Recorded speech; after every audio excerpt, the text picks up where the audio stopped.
Compañeras, compañeros, bueno, muy buenas tardes. Un placer estar acá. Gracias a Claudia, a Gabriela.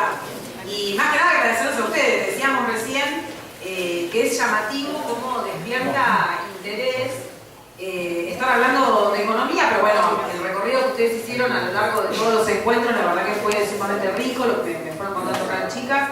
Pero la verdad que el viernes a las 6 de la tarde, hablar de economía, cuando ya sabemos que está todo mal encima, ¿no?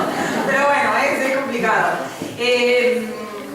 A ver, la economía, nosotros cuando empezamos a estudiar economía, lo que no sabemos cuando damos ese primer paso de las primeras materias, es que todos los libros que estudiamos están escritos mayormente por autores estadounidenses y que esas políticas económicas son pensadas para Estados Unidos, ¿no?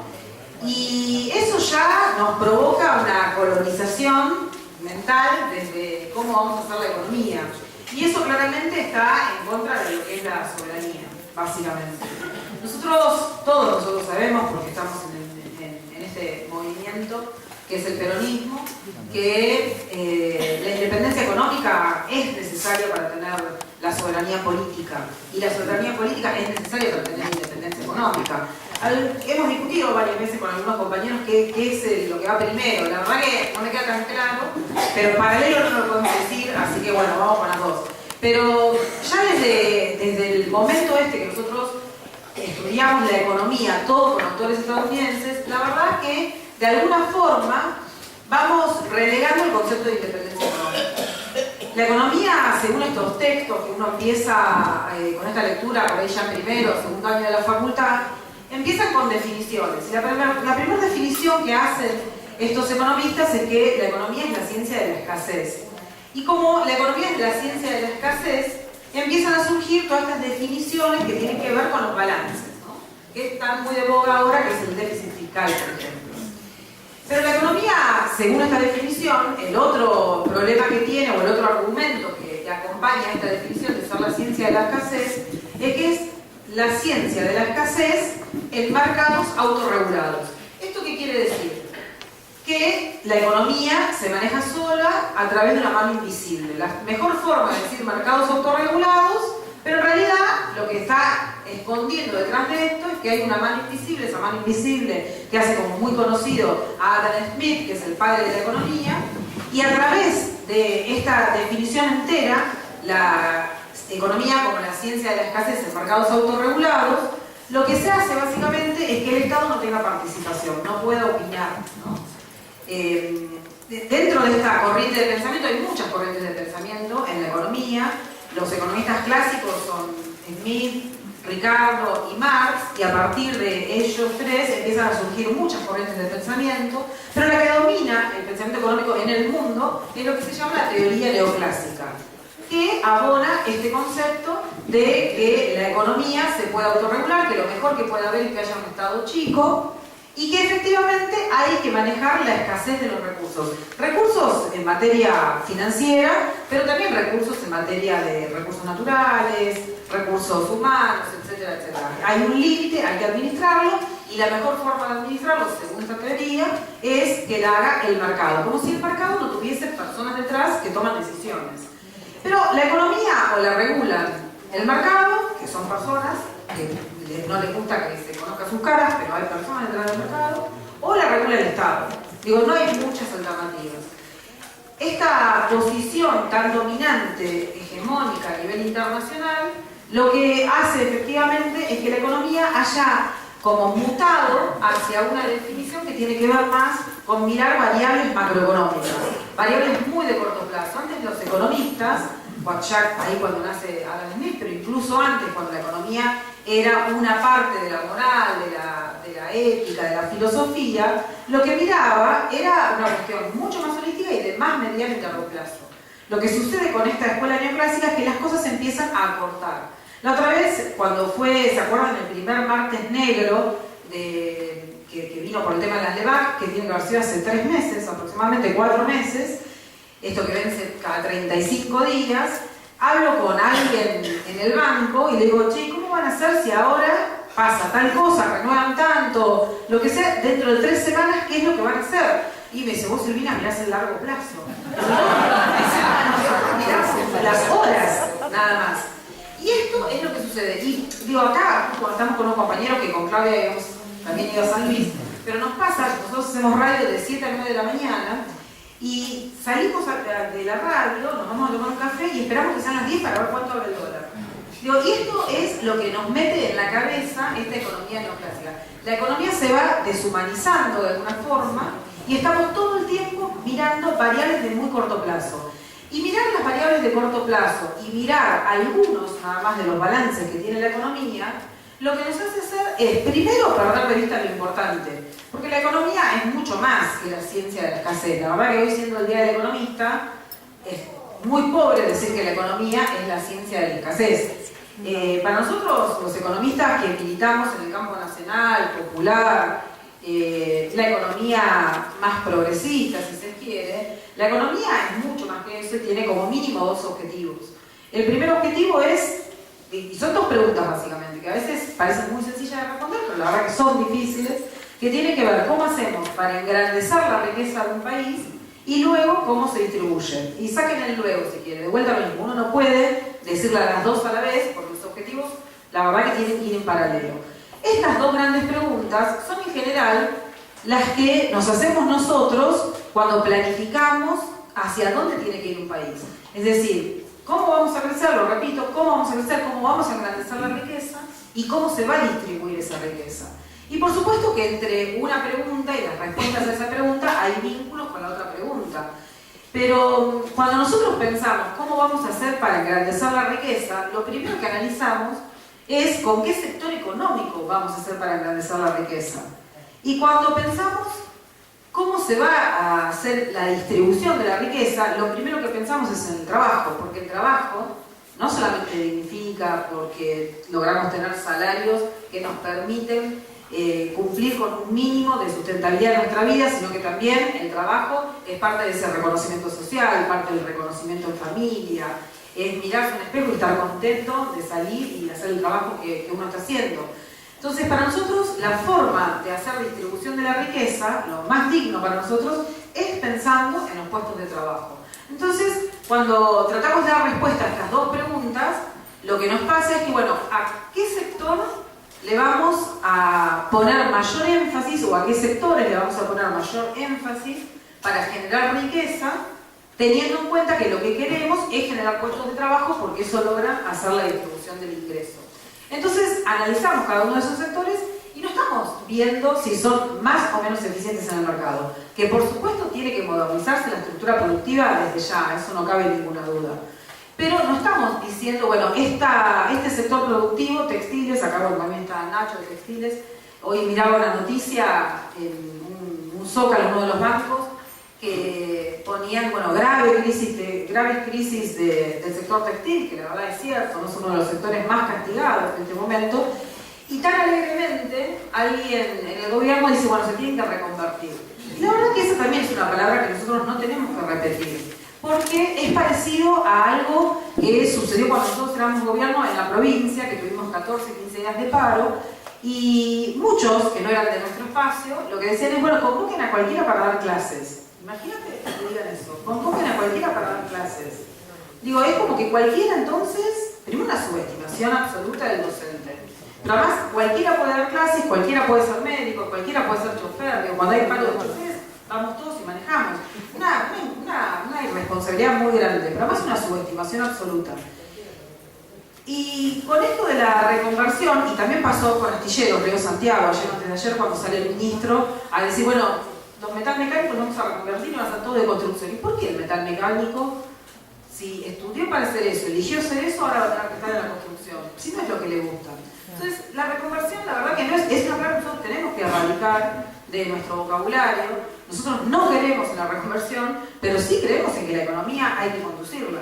Hay que conducirla para generar los mejores puestos de trabajo y para también tener los mejores puestos de trabajo, también tenemos que planificar nuestra educación. Esa educación con una universidad libre, gratuita, porque creemos en la universidad para el engrandecimiento de la la patria, no para la movilidad social, la movilidad individual de cada una de las personas. Por supuesto, bienvenido el que va a la universidad y ejerce su profesión, el que tiene un oficio, bienvenido que pueda tener movilidad ascendente. Pero para nosotros lo importante es la movilidad social ascendente. Es cuánto importa que esa persona se pueda incorporar en un sector productivo que es bueno para toda la sociedad, no solamente para él. Y por eso necesitamos planificar con qué sectores económicos vamos a trabajar para generar puestos de trabajo. Esto es tener una mirada, si se quiere, más de mediano y largo plazo, porque por supuesto lleva mucho tiempo. Y por supuesto va a llevar muchísimo más tiempo cuando se vaya este gobierno, porque la verdad lo que han generado es una segmentación tan brutal de las cadenas de la economía y la destrucción de las pymes mayormente, pero también hay empresas un poquito más grandes que las pymes que también la verdad están sufriendo este modelo económico. Nosotros en esto de preguntarnos qué puestos de trabajo generan, yo en esto creo que no tenemos que tener algún prejuicio de mirar todos los sectores. Entonces uno tiene que decir, bueno, el campo, ¿cuántos puestos de trabajo genera? Y la verdad que genera trabajo marginalmente. Genera, pero no genera lo suficientes para incorporar a la demografía que todos los años generamos los argentinos al sistema laboral, ¿no? Pero también la realidad es que hoy seríamos muy ingenuos si creyéramos que el poroto de soja o el grano de trigo no tiene inteligencia agregada. Entonces, en un país como Argentina, que es el 8º país del mundo en materia territorial, pero además de eso, somos uno de los 3 países privilegiados en el mundo que tenemos una zona núcleo como la que existe en la provincia de Buenos Aires, pero si se quiere un poco más ampliado, toda la pampa húmeda. La verdad que nosotros necesitábamos que nuestro campo fuera la punta de lanza para desarrollar todo un eslabonamiento productivo que le diese densidad productiva a lo que a nosotros nos parece tan simple como un poroto de soja, por ejemplo. El poroto de soja tiene muchísimas exigencias internacionales en cuanto al peso que tiene que tener cada poroto, al color que tiene que tener cada poroto, las proteínas que tiene que tener, y lo mismo cada grano de maíz o de trigo. Y esto es mucha inteligencia agregada. Nosotros, por la historia que nosotros hemos vivido, sabíamos que el campo tenía que ser esa punta de lanza, y lo que se hizo ya desde los años 70, más que nada, con nuestro gobierno, fue que ese sector promoviese, impulsase de alguna forma toda la metalmecánica vinculada con el sector agropecuario. Y entonces también nosotros éramos líderes en producción de maquinaria agrícola. Entonces, cuando uno dice el campo es malo, la verdad que el campo no es malo, no genera puestos directos de mejor calidad, cierto, totalmente, pero en realidad cuando uno empieza a vincularlo con otros sectores que sí agregan valor y que agregan inteligencia y que tienen más condiciones para un desarrollo productivo como más competitivo incluso, y ahora si quieren hablamos de la palabra competitividad, digo, es el campo el que debería habernos dado eso. Y nosotros hoy, en Argentina, estamos importando maquinaria agrícola. Y no solamente importamos maquinaria agrícola, sino que, por supuesto, también importamos biotecnología, importamos genética bovina, también algo que la carne argentina es reconocida en el mundo. Nosotros éramos los que estábamos como planificados y diseñados para hacer genética bovina. Y no, hoy la genética bovina se hace en otra parte y en Argentina se importa. Entonces, ese campo quedó recluido solamente a lo que yo llamo la parte que le toca hacer a Argentina en este engranaje de eslabones productivos, quedó recluido a la convivencia que tenemos en Argentina de 3 siglos en simultáneo. Nosotros tenemos una matriz productiva que convive en 3 siglos y que no dialogan entre sí estos 3 siglos. Ese primer siglo en el sector agropecuario es el que nos tocó a nosotros. En los años 70 habíamos pensado que nos íbamos a poner con el campo en el segundo siglo, en la era industrial, a través de la metalmecánica, a través de la maquinaria agrícola.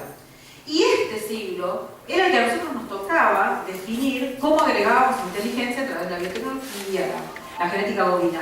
Bueno, ahora solamente nos quedó el primer siglo en el sector agropecuario. Entonces nos queda mucho por hacer con el sector agropecuario. Porque además, esto de agregar inteligencia del tercer siglo, del siglo que estamos viviendo, del siglo pasado, es también incorporar a nuestras universidades a esa matriz productiva. Por eso yo decía que las universidades no pueden ser ajenas. Bueno, este año estamos transitando los 100 años de la autonomía universitaria. Y muchas veces lo que sucede es que las universidades usan como de paraguas la cuestión de la autonomía para no involucrarse en temas que son importantes a nivel nacional. Y que tengan autonomía no quiere decir que no tienen que involucrarse en las cuestiones nacionales. Al revés, las universidades son públicas, son gratuitas porque tienen que involucrarse. Es necesaria la autonomía, por supuesto, pero además son gratuitas, por un decreto de decreto, porque necesitamos que se involucren, ¿sí?, con el quehacer de todos los días en la economía. Entonces, cuando uno logra tener un sistema productivo vinculado con el campo, pero que empiece a generar puestos de trabajo a través de la inteligencia, la verdad que lo que tenemos que pensar es que es necesario ese trabajo. Hoy, lo que nos toca a Argentina no nos genera muchos puestos de trabajo. Pero tenemos que pensarlo como desafío para nuestro próximo plan de gobierno, porque la verdad que lo que nosotros llamamos los economistas los servicios agropecuarios sí generan mucho empleo. Entonces ahí necesitamos a la planificación específica para poder decir, bueno, Argentina tiene problemas con los dólares, esto lo vemos nosotros todos a diario. Bueno, ¿a dónde vamos a dedicar los dólares? Vamos a dedicar los dólares a que buena parte de la clase media se vaya de vacaciones, o vamos a dedicarlo para desarrollar genética bovina. Y la verdad que, si me preguntan a mí, yo prefiero genética bovina. Otro sector que estamos experimentando ahora, como es también de esos sectores que ganaron mucho en este tiempo, no solamente el campo a través de la eliminación de retenciones, bueno, ahora que volvieron, si quieren después hablamos más de la coyuntura, es el sector financiero. Y la verdad es que cuando uno se pone a pensar el sector financiero, los puestos de trabajo generan menos que el campo todavía, muchísimo menos que el campo. ¿Por qué? Porque la verdad que la tecnología avanza, ¿sí? Y uno no necesita tanto ir al banco.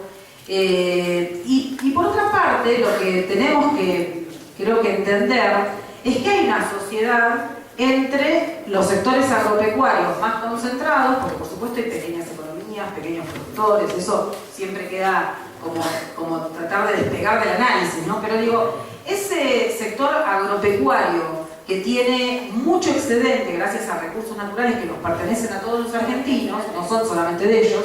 En Australia hay una zona muy parecida en fertilidad a lo que es nuestra pampa húmeda, pero porque el Estado invirtió muchísimo para que haya esa fertilidad. Acá vinieron unos señores y se llevaron el campo que ya venía con la fertilidad, o sea, es recursos que nos pertenecen a todos los argentinos. Los sectores hegemónicos del sector agropecuario tienen mucha vinculación con el sector financiero, básicamente porque tienen un excedente en la renta y tienen que ponerlo en algún lado.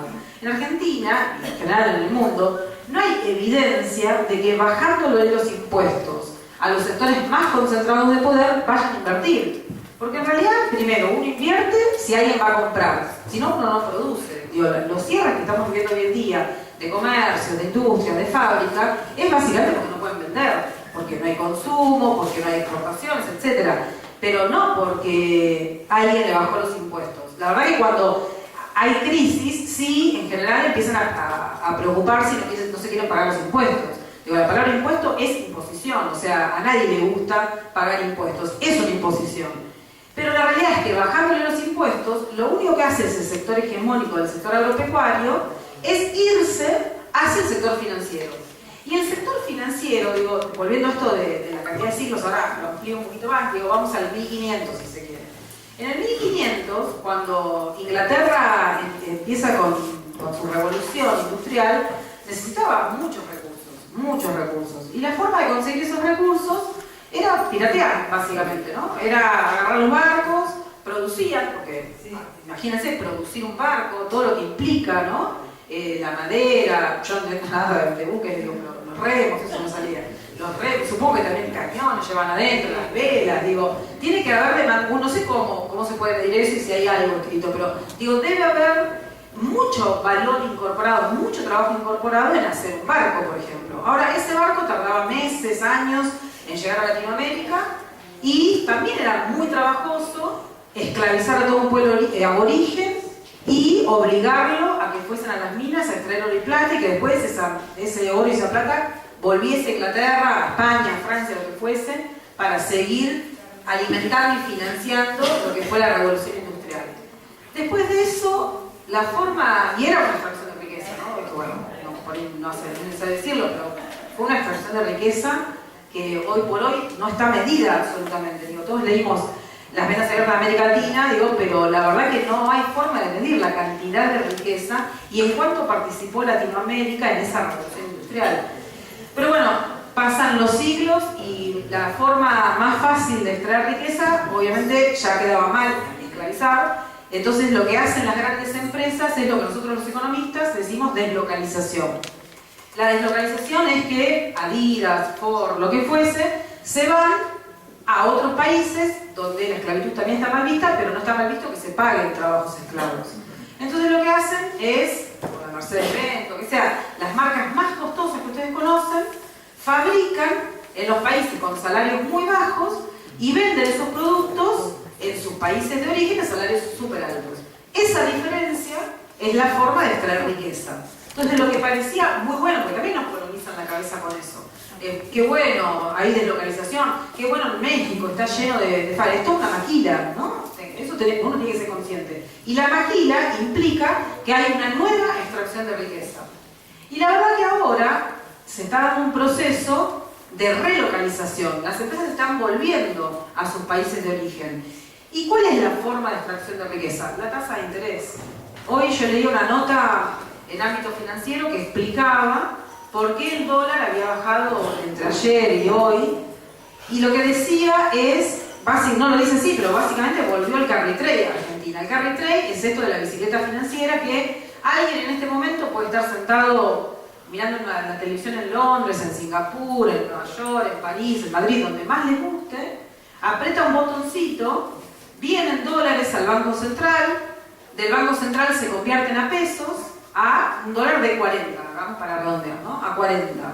Como el gobierno presentó un proyecto de presupuesto donde el dólar a diciembre está estimado en 38, como mínimo va a querer tenerlo estable en ese precio. Entonces imaginemos desde ahora septiembre, octubre, noviembre, diciembre, 4 meses o 3 meses con el dólar estable a 40, con tasas de interés al 50-60%.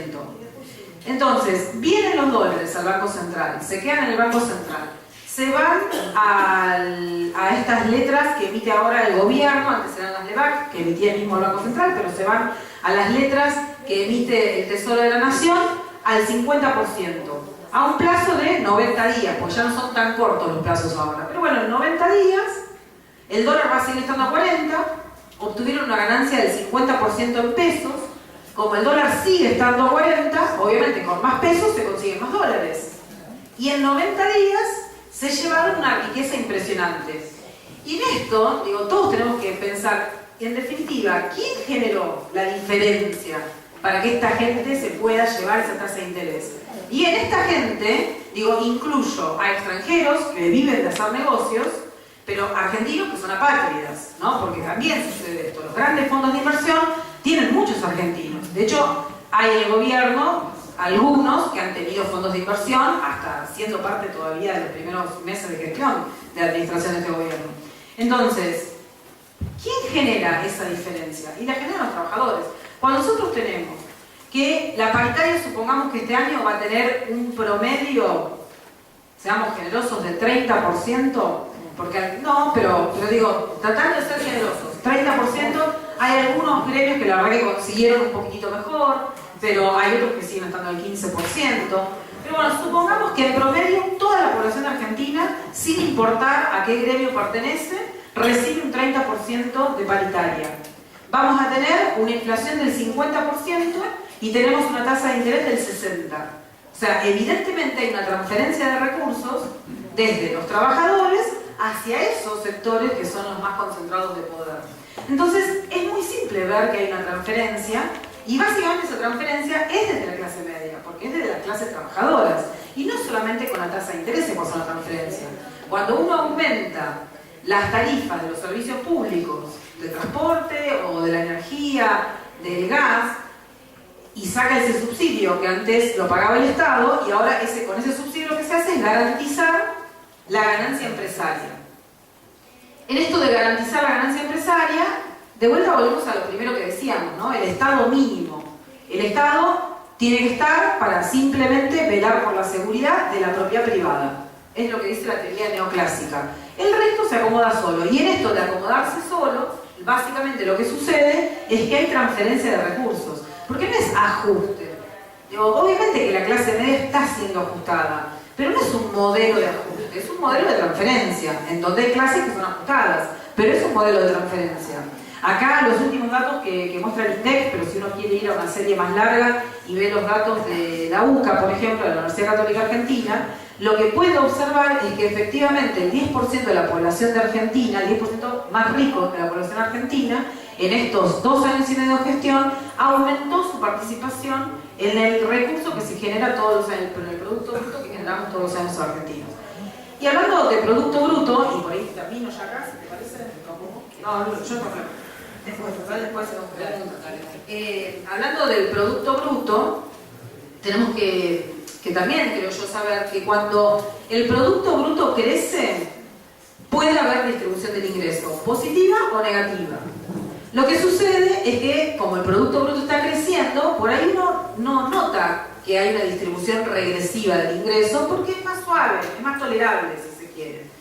Y cuando el Producto Bruto cae, también es importante saber que hay movimientos en la distribución del ingreso, ¿sí? Por ahí se hace menos tolerable, pero en realidad también la está viendo, no es que cae para todos igual. En esta gestión de gobierno, en esta administración de gobierno, en estos 4 años, según todos los datos oficiales, lo que se creció en el 2016, 2017, la estimación que hacen en este presupuesto que se presentó el lunes, que bueno, ayer estuvo el ministro en diputados, con esas estimaciones para el 18 y el 19, el producto per cápita en Argentina, después de los 4 años de gestión de gobierno, va a haber terminado con un 5% menos de lo que era en el año 2015, el Producto Bruto per cápita. A eso se le agrega, por supuesto, que está habiendo una brutal distribución de ingresos.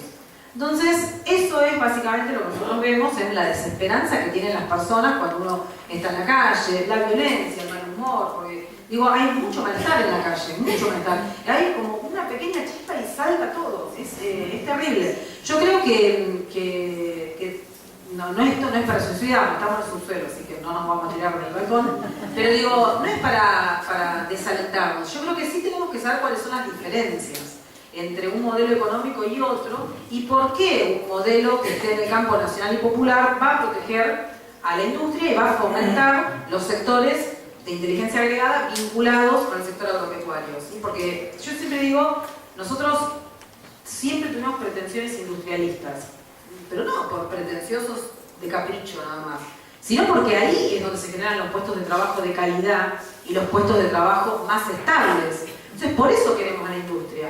Pero no tenemos que dejar de lado al sector agropecuario que podría potencialmente generar puestos de trabajo.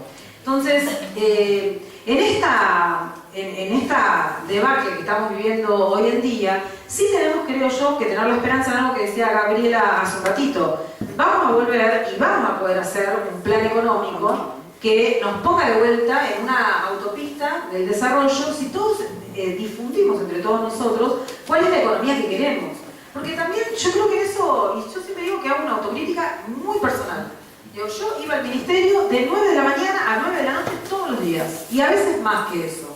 Y nos olvidamos que había que explicar lo que estábamos haciendo. Entonces, cuando todos conozcamos que efectivamente hay más de una teoría económica, que no es solamente la teoría económica neoclásica escrita en Estados Unidos y en Inglaterra, porque obviamente, digo, todas las líneas del keynesianismo, del marxismo también están escritas, muchas en Estados Unidos y en Inglaterra, digo, eso desde ya. Pero digo, tenemos autores latinoamericanos que también son muy formados. Y por suerte, la mayoría de la intelectualidad de Argentina y de Latinoamérica están en el campo nacional y popular.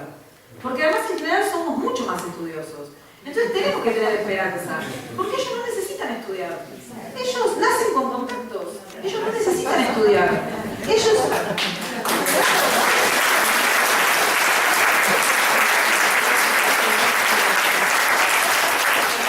Cuando uno ve el mejor equipo de los 50 años, y la verdad que uno se asombra. Pero claro, ellos estudian porque papá y la mamá les exigen que tengan un título, Y después queda bien por ahí hacer algún posgrado, pero la verdad que no son gente estudiosa. Son bastante trogloditas, por decirlo de otra forma. Sobre todo el presidente. Y para cerrar y para que después, bueno, cuando ustedes quieran hacemos preguntas, pero digo esto de trogloditas.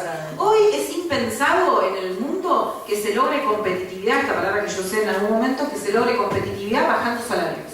Esto no pasa más en el mundo. Por eso yo les decía que los siglos van cambiando. El siglo pasado era el siglo de deslocalizar empresas y hacer ganancia, o la competitividad, para no decir la estafa, digamos, pero era la palabra que se usa, la competitividad, a través de salarios bajos. Hoy ya el mundo no funciona así. Hoy el mundo compite por innovación, por ciencia, por tecnología. China está aumentando sus salarios. Y lo aumenta, primero, porque tiene una guerra comercial con Estados Unidos, pero más que la guerra comercial con Estados Unidos, tiene una guerra por la hegemonía monetaria en el mundo, que la viene teniendo desde hace mucho, y sabe que en algún momento Estados Unidos va a dejar de comprarle productos. Entonces necesita tener consumo interno, porque el consumo interno, consumo privado, consumo público, el consumo que se hace a través de lo que nos demandan desde el exterior, es lo que moviliza efectivamente el Producto Bruto. Entonces ellos saben que tienen que aumentar los salarios para tener ese dinamismo interno, pero también saben que ellos tienen una inversión en ciencia y tecnología tan fuerte, tan poderosa, que no necesitan ya explotar y esclavizar al pueblo. Lo que necesitan es seguir invirtiendo en ciencia y tecnología. El siglo que viene, perdón, no el siglo, porque es este siglo, capaz que dentro de 5 años nosotros no sabemos cómo va a ser el trabajo. La verdad que es muy difícil pensarlo, pero no es difícil imaginarlo, porque es simple saber que la automatización, la robotización, la inteligencia artificial ya son parte de las nuevas formas de trabajo. Y en eso los chinos son inteligentes, ya saben que ellos van a competir desde ese lado. Por eso necesitan países como el nuestro que no inviertan en ciencia y tecnología. Y en esto, digo, yo doy clases en 2 facultades, ¿no? Y también creo que nos faltó un poco de militancia para descolonizar a las cabezas, ¿no? Pero digo, nosotros en la universidad lo que esperamos es que tenga compromiso, pero también lo que le demandamos a las universidades es que produzcan científicos. Porque si no tenemos científicos y no tenemos técnicos que egresen de universidades, de institutos, no vamos a tener ciencia y tecnología. No vamos a poder importar científicos y tecnológicos. Porque esos científicos y esos tecnológicos, no, si los importamos, van a hacer perder soberanía. Entonces nosotros necesitamos generar científicos. Y para eso necesitamos una universidad abierta al servicio de esa planificación que queremos hacer del Estado. Por eso, bueno, nada, yo insisto en que tenemos que planificar la economía y que es posible planificar esa economía. Y estoy convencida de que tenemos muchas posibilidades de ganar en el 2019. Y lo bueno de esa elección, creo yo, que vamos a tener, es que la memoria de todos los argentinos respecto de que antes estábamos mejor es muy reciente. Nosotros en el año 82, la memoria más reciente había sido hace mucho. Entonces costaba entender. Ahora no, ahora fueron 4 años. Y creo que eso tenemos que también explotarlo para decir, bueno, el camino a profundizar es el camino que habíamos hecho. Con errores, por supuesto. Todos cometemos errores, por supuesto. ¿No tenemos que cometerlos? ¿Tenemos que ser mejores? Sí, y para eso estamos acá, para volver mejores.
Nosotros militamos.